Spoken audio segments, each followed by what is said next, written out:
Добро, почитувани.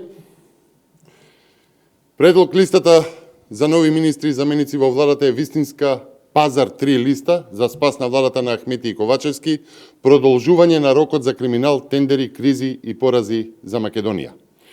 Ковачевски мора да ги образложи предлозите, меѓу другото не смее да изостави. Дали за министер за правда го предлага Кренар Лога, брат на Клешник Лога, со кривична пријава за убиство на Дилавер Бојку од 2020 година, за убиство и убиство во обид.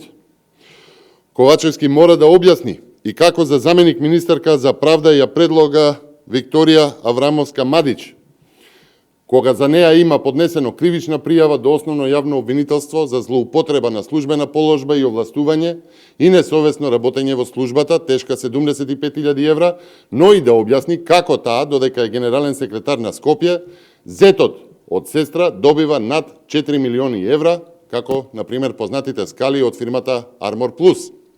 И овие двајца, почитувани, според Ковачевски, треба да го водат Министерството за правда и да ја исправат довербата во јавноста од само 3%. Одиме понатаму, сектор здравство. Ковачевски треба да објасни дали за министер за здравство го предлага Фатмир Меджити и дали е тоа истиот доктор, кој што е конфликтен, корумпиран, дали е поврзан со скандали, со шверц на лекови, председател на управниот одбор на Фондот за здравствено осигурување во време на скандали, а функцијата ја добива само заради кумашинската врска со Арбен Таравари. Ковачевски треба да каже и дали Маја Манолева, што ја предлага за заменичка за здравство, е истата Маја Манолева, која што не ги почитува антикорупцијските норми и ДКСК мораше јавно да ја прозива, да ја повикува, дека додека е директор на јавна здравствена установа Завод за физикална медицина, не може да има приватна установа Физиоплус доктор Манолева и дали немало повеќе од судири, односно препраќање на пациентите од јавно во приватното семејно здравство.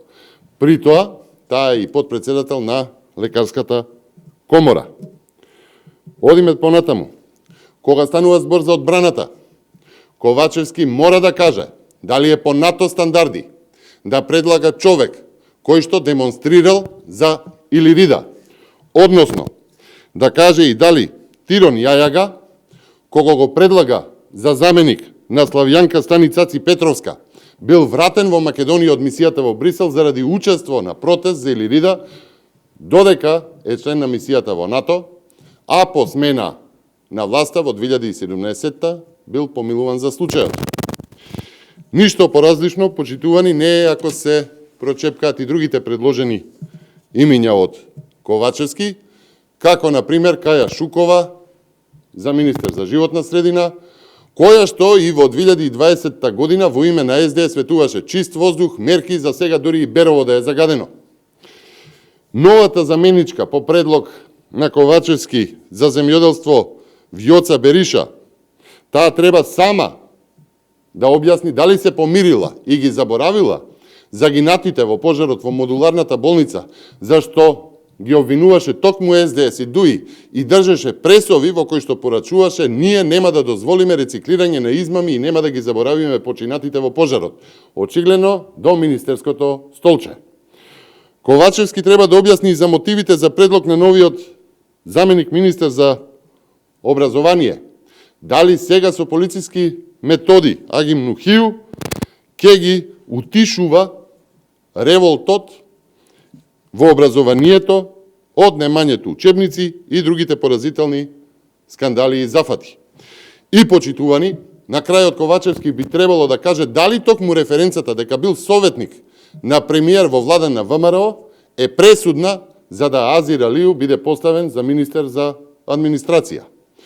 Почитувани, од се погоре е јасно дека во овој избор на нова влада со рок од неполни 10 месеци Македонија во услови на енергетска, економска, финансиска, должничка криза нема да добие никаков квалитет, туку единствено се пополнуваат редовите во собранието за задржување на тенкото мнозинство. Причина за тоа се тендерите, договорите во 4 очи и обид да се избега од правдата. Ви благодарам, повелете со прашање.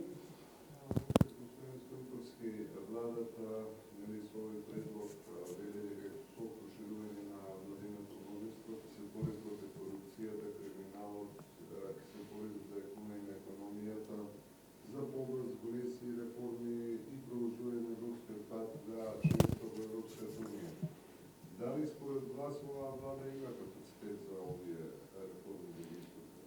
Мислам дека пресконференцијата беше доволен одговор за тоа каков капацитет предлага Ковачевски за избор на нови министри. Како вие ќе се позиционирате утре да кажеме дека ќе организирате седница за разрешување на членовите? Ставот на ВМРО ДПМН е познат. Единствен спас од оваа должничка, економска, енергетска, финансиска, инфлаторна криза се нови парламентарни избори. Така што овој предлог на Ковачевски нема да ја добие поддршката. Колку сметате дека и другите партии има да гласат? Има најавени помалите коалициони партнери? Треба нив, тоа прашање нив, не можам да зборувам во име на други политички партии. Ви благодарам.